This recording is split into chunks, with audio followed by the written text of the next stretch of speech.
পাকিস্তানে হামলা চালাতে গিয়ে ভয়াবহ ক্ষতির মুখে ভারত। পাকিস্তানের পাঞ্জাব ও আজাদ কাশ্মীরের বেশ কয়েকটি জায়গায় ভারতের মিসাইল হামলার জবাবে পাকিস্তান বিমান বাহিনী পাল্টা হামলা চালিয়ে 5টি ভারতীয় যুদ্ধবিমান গুলি করে ভূপাতিত করেছে। আন্তঃবাহিনী জনসংযোগ পরিদপ্তর আইএসপিআর মহাপরিচালক লেফটেন্যান্ট জেনারেল আহমেদ শরীফ চৌধুরী দাবি করে বলেন, ভারতীয় যুদ্ধ বিমান ধ্বংসের পর পাকিস্তানের বিমান বাহিনীর যুদ্ধ বিমানগুলো নিরাপদে ফিরে এসেছে। ভারতীয় বিমান বাহিনী ধ্বংসপ্রাপ্ত জেটের মধ্যে 3টি ফরাসি তৈরি রাফায়েল, একটি SU-30 এবং একটি MiG-29 রয়েছে বলে রয়টার্সকে জানিয়েছেন পাকিস্তানের সেনাবাহিনীর একজন সামরিক মুখপাত্র। অন্যদিকে পাকিস্তানের সশস্ত্র বাহিনীর নিয়ন্ত্রণ রেখার ধুন্দিয়াল সেক্টরে ভারতীয় সেনাদের ব্রিগেড সদর দপ্তর ধ্বংস করেছে এবং একটি ড্রোন গুলি করে ভূপাতিত করেছে। নিয়ন্ত্রণ রেখায় ভারতীয় সেনাবাহিনীর অবস্থানের সঙ্গে পাকিস্তান সেনাবাহিনীর তীব্র গুলি বিনিময় চলছে। এদিকে ভারতের মিসাইল হামলায় এখন পর্যন্ত 8 জন নিহত ও 35 জন আহত হয়েছে। দেশটির DGFI এর মহাপরিচালক আহমেদ শরীফ চৌধুরী এ তথ্য নিশ্চিত করেছেন। তবে পাকিস্তানের বিমান ভূপাতিত করার দাবি সম্পর্কে ভারতীয় কর্তৃপক্ষ কোনো মন্তব্য করেনি।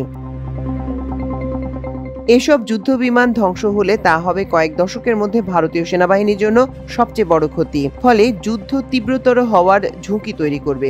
অন্যদিকে কাশ্মীর সীমান্তে ভারত পাকিস্তান উত্তেজনার নতুন মাত্রা পেয়েছে। পাকিস্তানি বাহিনীর পাল্টা গোলাবর্ষণে ভারত নিয়ন্ত্রিত কাশ্মীরে 3 জন ভারতীয় বেসামরিক নাগরিক নিহত হয়েছে। এছাড়া অন্তত 2 জন নারী আহত হয়েছেন, যাদের মধ্যে একজনের অবস্থা আশঙ্কাজনক বলে জানিয়েছে স্থানীয় প্রশাসন।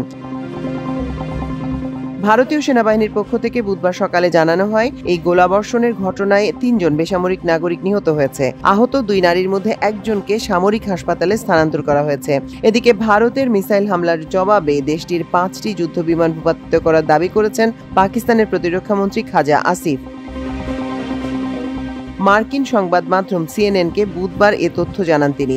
এছাড়া কয়েকজন ভারতীয় সেনাকে আটকের দাবিও করেছেন তিনি। খাজা আসিফ জানিয়েছেন, যদি ভারত আগ্রাসী মনোভাব বাদ দেয় তাহলে তারা তাদের সঙ্গে আলোচনায় বসবেন, কিন্তু ভারত যদি আগ্রাসী কিছু করে তাহলে তারা অবশ্যই জবাব দেবেন। খাজা আসিফ বলেন, যদি এসব শত্রুতাপূর্ণ কর্মকাণ্ড বন্ধ হয় আমরা অবশ্যই ভারতের সঙ্গে কথা বলবো। আমরা চাই না এই পরিস্থিতি আরো খারাপ হোক, কিন্তু ভারত থেকে যদি শত্রুতাপূর্ণ কিছু আসে তাহলে আমাদের জবাব দিতে হবে।